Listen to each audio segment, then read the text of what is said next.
All right so guys सबैजनालाई welcome छ मेरो ब्लग च्यानलमा। अहिले चाहिँ फेरि न्यू ब्लग लिएर आएको छु म चाहिँ। र पछाडि निश्चल छ अनि यता मस्त लागेर आउँछ सर गाइस, हल्का नराम्रो लाग्यो। सो यता चाहिँ हाम्रो पुको भाइ छ। ओइ हेलो भन्, हेलो भन्देऊ, हेलो दादा भन्देऊ। सो यो चाहिँ बोल्दैन असिसित है। पहिला चाहिँ एउटा टी सर्ट यसलाई नुहाइदिनु पर्ने हुन्छ। अब चाहिँ यसलाई दुईटा मध्ये अब कुनलाई हो हजुरहरूले सोच्न सक्नुहुन्छ। बिरादरी त उही हो ल। सो अब चाहिँ म कालो चिया खान्छु। भर्खर आज उठ्दा चाहिँ ढिला भयो किनभने छुट्टीमा उठ्दाखेरि हल्का ढिलै हुन्छ। यी दुईटा बाइक खेलेर बसेछन् जुट्टीहरू निकै दुईटा एउटै बिरादरीको। सो अब चाहिँ यता चिया पनि पाकिसकेको छ। पहिला चाहिँ चिया खानुपर्ने हुन्छ। आजबाट चाहिँ मैले ब्ल्याक टीको बानी बसाल्छु। यो चाहिँ मोटाउँदा यत्रो भयो।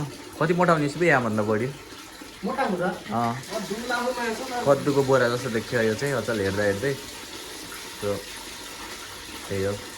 के भन्न छ दर्शक फर्स्टै फालेको र टी सर्ट हो कि बन्जी जम्पिङ। यो चाहिँ मेरो अस्ति नै बन्जी हान्दाखेरिको वाला टी सर्ट हो गाई छ। हजुरहरूलाई देखाउँछु म। तर हल्का पुक्कुले यहाँ उस गरिदियो। त्यो कुसमा गयो। यो चाहिँ कति हो भन्दा हाइएस्ट सेकेन्ड हाइएस्ट जम्पी के अरे बन्जी जम्पिङको हो। हानेको हरिब डराइ हानेको गाई। यो चाहिँ सम्झना हो। यो ढुङ्गालाई बाहिर निकालेको थियो, यसले फालिदियो। सो माइन्ड नगर्नु, यो बच्चे अझै केही जाने यसले। यता हेर, ओए ओए कद्दु किन्नु खोजेको छ तैँले बिहान केही भन् नयाँ ब्लग बनाउनु भनेको जस्तो गुड बाई भनियो। अझै पानी हाल्दैन। यहाँ चाहिँ हल्का हल्का फोहोर हुन्छ दिनदिनै, त्यसलाई चाहिँ हल्का सफा गर्नु हुन्छ। कुकुरले मुख दिन्छ कहिले काहीँ यतातिर। हाम्रो सानो भाइलाई लगेको थियो आज डराइ बिचरा सातो भाइले धन टोक्छ कि भनेर कस्तो बसेछ बोल्दै त्यो दुई जग पानी हाल्दैछु। कस्तो लागिरहेको छ तिमीलाई नुहाउँदाखेरि? धोका दियौँ हामीले त हेर। कहिले नदिएको धोका आज दियौँ दाइहरूले। बिचरा बसेछ मासु बिचरा। हामी चाहिँ हजुरहरूको लागि यसो बाहिर घुम्न हिँडेको। कपडा चाहिँ मैले धोएर नि सुकाइदिइसकेँ अघिको। अब चाहिँ यस्तो बाहिर डुलाउँ। त्यसपछि चाहिँ केही छैन गाइजहरू। औ सबैजनाले लाइक कमेन्ट सेयर सब्सक्राइब गरिदिनु होला। यसो सपोर्ट गर्नु होला। New blog new channel. So हामी चाहिँ बाहिर निस्किनु गएको छौँ हो न। पुगो तिमी बाहिर बसेको भित्र यसलाई गल्लीमै छोडिदिउँ होइन। सो अब चाहिँ हामीले यहाँ गेट खोल्न पर्ने हुन्छ। अगाडि चाहिँ हाम्रो डार्लिङ बस्यो। सो अब चाहिँ निस्किनु लाग्यो पेस्पामा।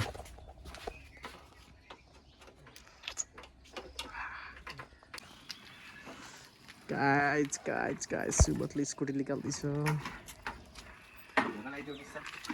चट्ट लगाएर हामी अब गेट बन्द गरेर गेट बाहिर अब गेट लाएर चट्ट स्कुटीमा बसेर यो पाङदुरीसँग जाने हो। हामी चाहिँ निस्किसकेको छौँ यस्तो धोतीहरूलाई लिएर। अब चाहिँ जाम यसो घुम्न हजुरहरूलाई सुनुको भ्यू देखाम कस्तो हुन्छ है। गाइज हाम्रो त धानहरू पनि रोपेर भइसक्यो। हजुरकोतिर धानहरू कतिको भयो?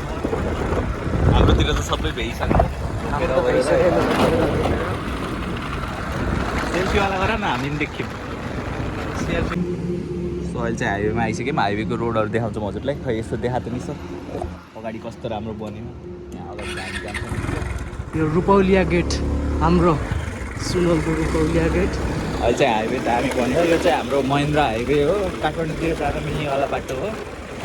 त्यो लाइन चाहिँ हजुरहरूले फलो गर्नुपर्छ गाइज। जहिले पनि काट्ने ठाउँबाट काटौँ। लुम्बिनी सुगर मिल बाटो नि बब्ली भयो अहिले चाहिँ देख्न सक्नुहुन्छ हजुरहरूले। लाइनहरू दुइटै भन्यो अनि जहिलेबाट यस्तो हुन्छ नि त्यतिखेरबाट एक्सिडेन्ट हुने चान्स चाहिँ अलिक कम हुन्छ। त्यही भएर हो। बाँकी भन्दा अहिले अब के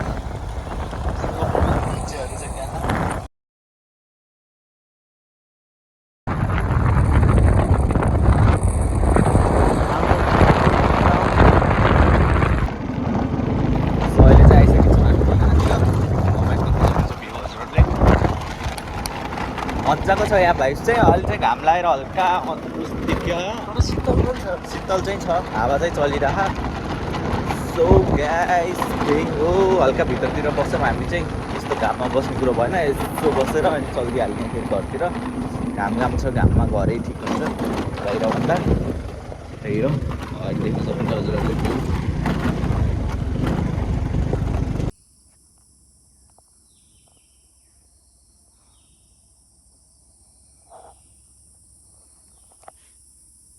हाल त मात्र कपाल नि यस्तो चिसो चिसो भइरहेको, त अब केही हुन्न कि हालेर। सो यो क्लिप चाहिन्छ भने हजुरहरूले मलाई कमेन्ट गर्न सक्नुहुन्छ, म प्राइभेट मेसेजमा पठाइदिन्छु है। हुन र स्पेसल्ली समीक्षा बहिनी। यो त नाल्यो हो। सो अब चाहिँ यो ब्लग इन गर्न चाहन्छु। कस्तो लाग्छ लाइक कमेन्ट सेयर सब्सक्राइब गरिदिनु होला। अब चाहिँ घर जाने सुत्ने हो, खासै त्यस्तो केही गरिन्न। सो हजुरहरूले अलिअलि सपोर्ट देखाउनु भयो भने चाहिँ नयाँ नयाँ ब्लग आउँछ।